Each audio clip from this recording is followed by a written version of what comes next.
सबसे पहले तो भगवान बुद्ध, बोधिसत्व बाबा साहब और राष्ट्रपिता ज्योतिराव फूले के चरणों में पंचांग प्रणाम। सभी यहाँ विद्वान साथी, उपासक उपासिकाएं, सभी लोग जय जय। सभी सीनियर साथी ज्यादातर बातें बता रही हैं तो मैं रिपीट उनको नहीं करूंगा।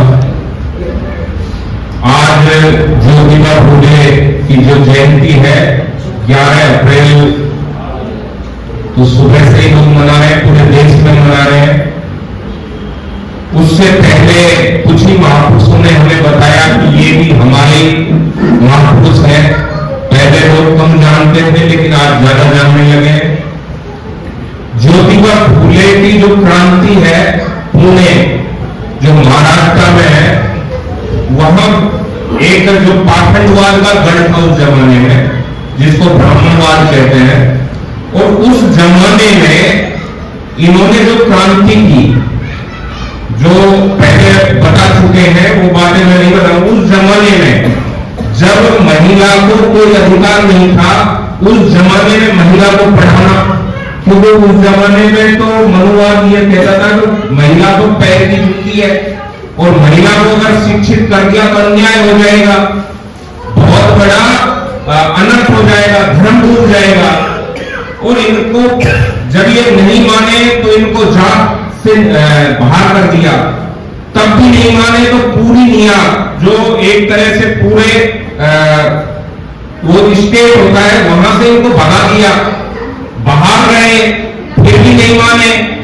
फिर भी नहीं माने तो इनको मारने के लिए ब्राह्मणवाद ने 2 व्यक्तियों को चुना। एक तो नाम था रोड़े और एक बाद में पंडित लगाने लगा, पंडित घोड़ीराम नामदेव। दोनों आतंकवादी थे, लुटेरे थे, बहुत बड़े बदमाश थे, गुंडे थे, रोजाना आदमियों को काट मार देते थे 500 रुपए 100 रुपए के लिए। इनको सुपारी दी दोनों बदमाशों को, महात्मा ज्योतिराव फूले को मारना है, काटना है, तुम्हें हम 1,000 रुपए देंगे। उस जमाने में 1,000 रुपए बहुत बड़ा था।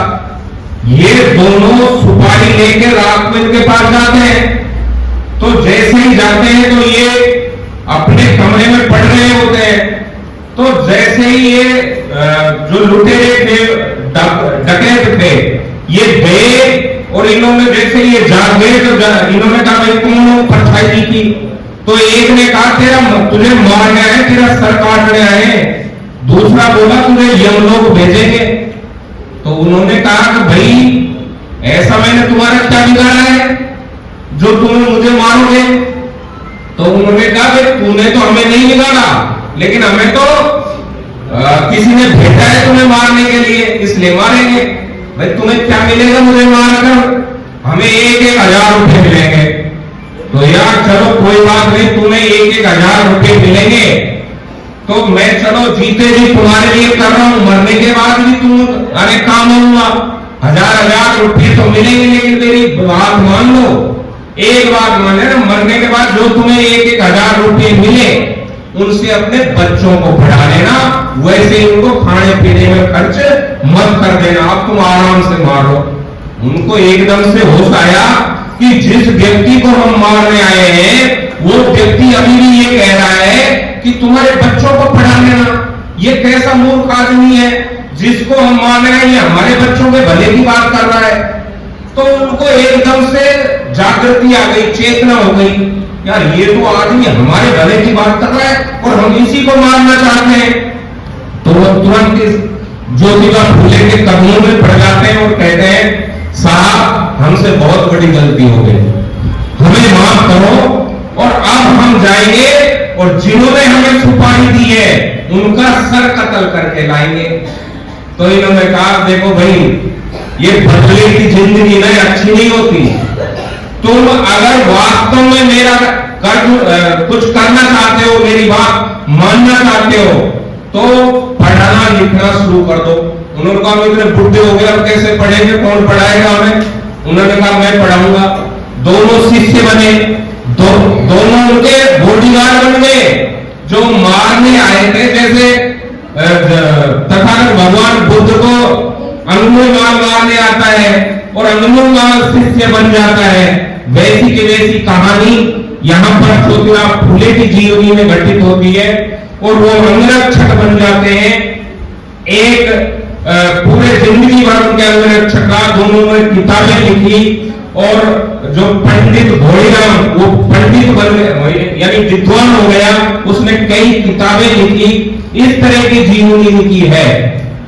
तो ये ऐसे महापुरुष जो पूरे जीवन भर जो लोग जिनको जैसे महिलाएं थी, महिलाओं को भी बहुत नीचे समझा जाता था क्योंकि महिलाओं का डीएनए जो ब्राह्मणवाद से मैच नहीं खाता।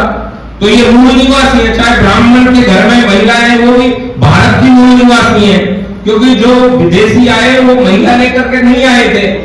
तो ये कारण रहा कि उन्होंने महिला को भी नीच माना और जो यहाँ के मूल निवासी थे उनको भी नीच माना और उनके खिलाफ क्रांति जितने भी हमारे समण महापुरुष हुए, चाहे ज्योतिबा फूले हुए, संत कबीर हुए, रैदास हुए, बाबा साहब हुए, तथागत भगवान बुद्ध हुए, गाड़ के महाराज हुए, ये जितने भी समण महापुरुष हुए, इन्होंने उसके खिलाफ लड़ाई लड़ी। जितने भी मनुवादी थे, ब्राह्मणवादी थे, उनके खिलाफ भी लड़ाई लड़ी है। इन्होंने जितने भी ग्रंथ लिखे, गुलामगिरी लिखी, किसान का कोड़ा लिखा और सबसे बड़ा जो ब्राह्मणों के खिलाफ लिखा ब्राह्मण नीति का भांडाफोड़, उसमें स्पष्ट बताया कि ब्राह्मणों में कैसे जो ये झूठे काल्पनिक ग्रंथ लिखे हैं, इनमें हमें कैसे गुलाम बनाया है। तो हमें उन चीजों को पढ़ने की आवश्यकता है। अगर हम वास्तव में जैसे अब यहां से बोल करके गए हमें पढ़ना चाहिए और आज भी हम पढ़ते नहीं है, आचरण में नहीं उतारते, तो हमें समझ में वो चीजें नहीं आएंगी, केवल भाषण तक वो चीजें रहेंगी। तो वास्तव में हमारे जितने भी महापुरुष हैं उन्होंने जो जीवन में किया वो लिखा है। अगर वो लिखते नहीं तो खत्म हो जाता और ब्राह्मणवाद छोड़ता ही नहीं। ये तो हमारे महापुरुषों की देन है, वो लिख के गए, इसलिए उनके सिद्धांतों को ये मिटा नहीं पाए, नहीं अब तक मिटा देते या उनको भी कोई भगवान बना के पुतला देते मंदिरों में। तो जिन महापुरुषों ने लिख दिया इसलिए अटल हो गया। तो हमें केवल वो जो लिख दिया और जो अमिट हो गया उसको पढ़ने की, जानने की आवश्यकता है और जीवन में उतारने की जरूरत है, जिससे हमारा तो कल्याण होगा ही, हमारी पीढ़ियों का भी कल्याण होगा, हमारे समाज का भी कल्याण होगा। और मैं इनके जीवन पे इतना ही कहकर के अपनी वाणी को विराम देता हूं।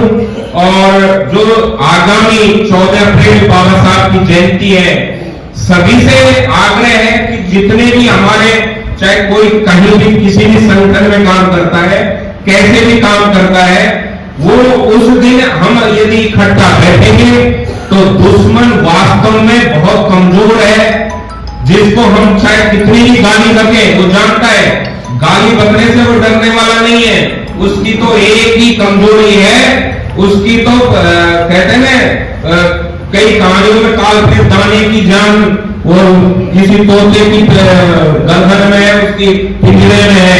तो दुश्मन की जान तो जिस दिन हम इकट्ठे हो गए हैं, जिनको मूल निवासी कहते हैं, समण कहते हैं, SC/ST OBC कहते हैं, आदिवासी कहते हैं, ये जिस दिन इकट्ठे हो गए ना 20%, 80% की जब बात छोड़ दो, 20% लोग हम इकट्ठा हो गए, ये आप फिर ठंडे हो गए आगे रहेंगे और आपसे भीख मांगेंगे। जैसे ये पहले भीख मांगते थे ना, भिक्षाम देहि, समणों के घर भीख मांगते थे, तो ये दोबारा भीख मांगने पे आ जाएंगे। इसी के साथ जय भीम, नमो बुद्धाय।